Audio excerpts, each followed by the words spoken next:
So the markets can be an extremely volatile place, and a lot of that volatility is caused by news events. In today's episode of the Trading Coach podcast, we're going to talk about the two extremes of understanding and not understanding news events, meaning deciding not to take any into account and potentially leaving yourself exposed to a high impact volatile time in the market, or on the other hand, being so fearful of every single news event that you actually sabotage your trading by not allowing yourself to have opportunities, by being afraid to be involved in the market.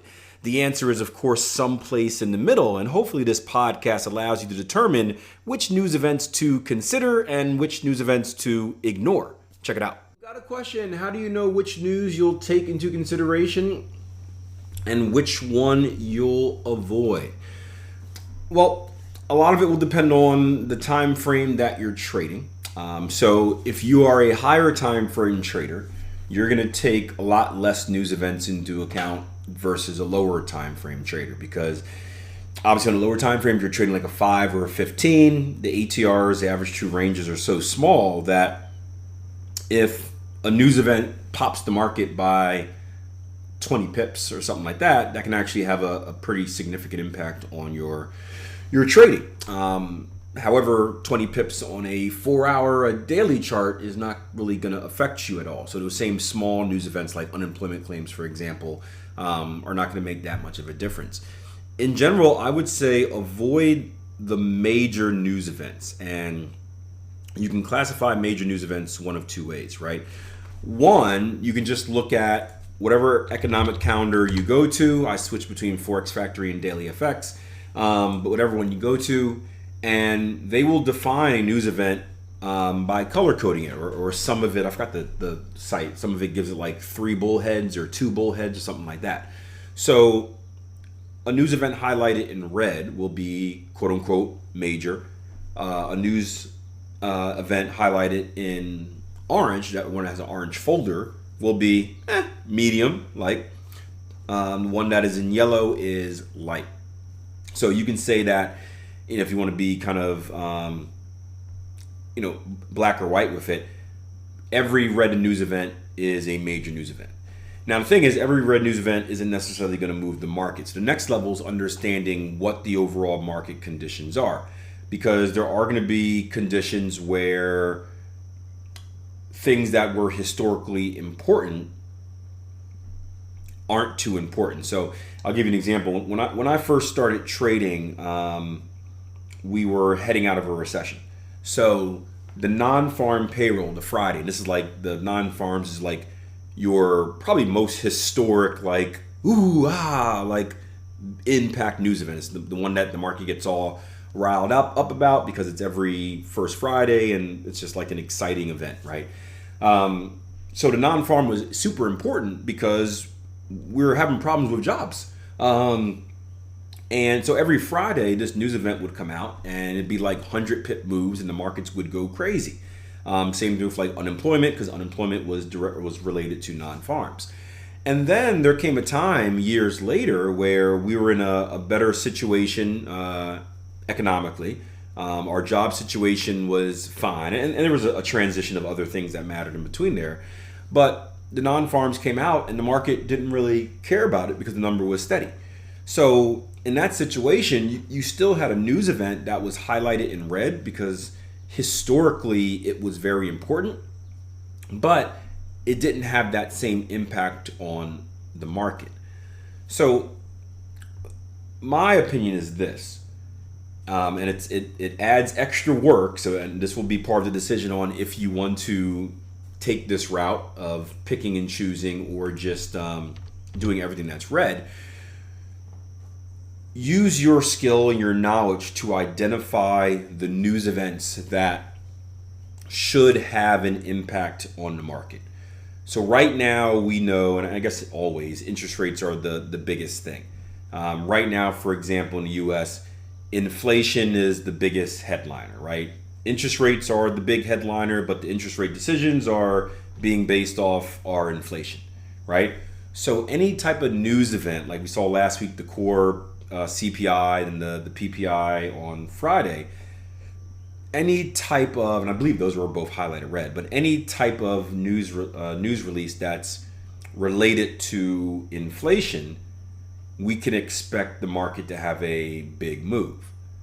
On the other hand, there may be another news event that the market doesn't really care about, and it could still be highlighted red because these things take a long time to adjust. That doesn't move the market as much. So those would be two ways to discover which news events to follow and which news events to avoid. Now the question is, how do you do that, right? Akil, I don't have a big economic background. I'm out of genes with this stuff. Me neither. I told you, I took a micro and macroeconomics class my first year of college, got D pluses and switched my majors. I ran as far away from the financial markets as possible. I ran all the way to biology, and then I said, wait a minute, I'm not good at that either, and I ran somewhere else. But here's what you do. As you do your review of the markets, and hopefully you're able to do some type of daily review or maybe a weekly review, right? If you see something that stands out, investigate, right? So if you go back to, I'm gonna use Eurodollar for an example. If you go back to last week, and you're looking at last week and you start seeing like these big candles, and you're like, man, that was a big candle around 8 o'clock, between 8 and 9 o'clock. It's much bigger than the candles that I usually see. It could be an elephant candle, right? Because it stands out amongst the rest. Something looks off. I wonder if something in particular caused this big candle. And then you go back to your news calendar and be like, okay, this was Wednesday, June 12th, 8 o'clock. And then you go back and say, okay, 8 o'clock, blankety blank news event came out. Now you know that, and again, this is obviously if you're not watching it live, now you know that that particular news event caused that big candle. When we have a big candle, we know that the market cares about it. So you can go back and take notes that market went bonkers off of CPI. And now you know the next time CPI comes, we should be paying attention to it a little bit more, because that has proven to move the markets in the past. So you keep like a little journal, a little notebook of like what's moving the markets. Does that make sense, guys? And then the next level after that, this is something that I do, is because again, I was unfamiliar with all of this stuff. I look it up, right? So I'm smart enough to put 2 and 2 together and be like, okay, CPI caused market to move. Well, what is a CPI? And then I just Google search CPI or go to my news outlets, and it explains what it is. And I read an article and it tells me like why the market cares about it. And then you grow your knowledge from there. Oh, I get it.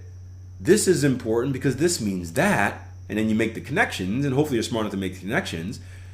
This is important because this is an inflation-related number that the Fed chair is paying attention to.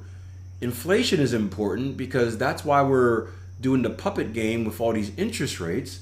And then interest rates are the biggest thing, right? And again, I like looking at it from that perspective, where interest rates is the main goal. Like that's the main macro reason that markets move. So now it's putting together the pieces. Okay, what is affecting these interest rates, or what is affecting the decisions to pull these strings on interest rates? And I'm fortunate. I have this is my one superpower as a trader. This was the same. If you guys have ever seen any of my investment videos, right? So I've done some on Bitcoin recently. I did one after the Trump shooting. My ability, and this is what I did in the stock market when I was an investor. I was taught an approach called common sense investing, where I didn't read through any reports and dig into any numbers and do super secret math. I also didn't mess with stuff I didn't know. So I told you in college I ran as far away from possible as bio. I wasn't in the market looking for any bio stocks or anything like that. But I was really good at putting the pieces together. So like here's the most, I guess, basic common example I gave, right? Because everyone knows this, right? So we all know Apple. Right? You guys familiar with Apple? Little small company. Not the ones you eat. Tech, right? We all know Apple, right? So Apple had this thing coming out, right? This was at the time where like cell phones were kind of new and people were still using iPods, and they had this thing where it was like, oh, we're going to make a cell phone and combine a cell phone and an iPod and everyone has it together, right? So I bought Apple. And I bought Apple, wasn't able to buy a lot of shares because Apple was very expensive for me at the time. It was like $99 at the time. But that was my first investment, actually, was Apple. And it was good, but it was expensive. So then I started asking myself, okay, well, I'm understanding how this stock market works. The stock market works, it's kind of like there's these big fish, and then there's these little fish that kind of follow in the streamlines of these big fish. So I started looking at, okay, well, Apple's this company. I like it. I'm bullish on it. I'm investing in it. They're going to do really, really big things. And I started digging a little bit deeper and saying, okay, well, what companies make the pieces for Apple? Who makes the computer chip? Who makes the screen? Who makes this? Who makes that? And I started finding these little companies that made pieces for Apple. And I'm like, wait a minute. If Apple does good and they sell more and have to produce more, then these companies will do good too, because Apple is buying their parts from them. Instead of paying $99 for Apple, I can just buy this little company for $7 a share. So I started investing in these small little companies that went hand in hand with Apple. And whenever Apple moved, guess what these small companies did? They moved too.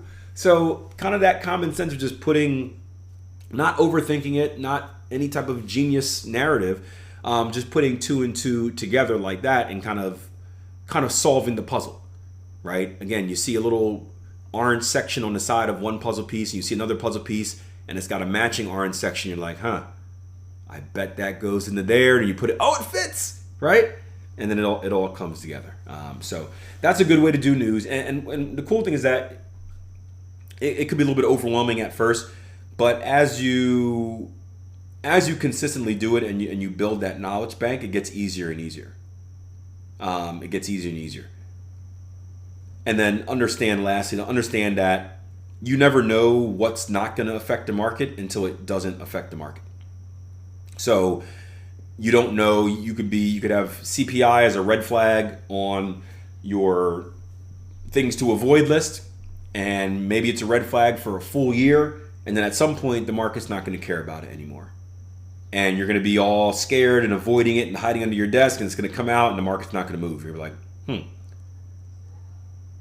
And then if it does it again, And then eventually it works its way from, okay, market used to care about this, but it doesn't right now. So you're always still going to be like one step behind, right? And you may adjust where it's like, hey, I'm not going to avoid this anymore because it doesn't mean anything. And then 2 years later, 3 years later, it may be important again, and boom, it moves 100 pips. And you're like, oh crap, I didn't avoid it this time. So that's going to happen. But that's all. I mean, that's just part of the learning and adjusting process. You kind of don't know what the market cares about until the market cares about it. It's the same thing. Like you don't know. Like I don't know that a market is going to move bullish until it moves bullish. All I'm doing is making the best prediction I can and trying to put myself in the best position possible. Hope you enjoyed the podcast. I know you did. If you want more from yours truly, check out the YouTube channel, weekly long form videos and daily short videos as well. YouTube search Akil Stokes, click videos for the latest uploads, click shorts for the quick tips, and make sure you subscribe.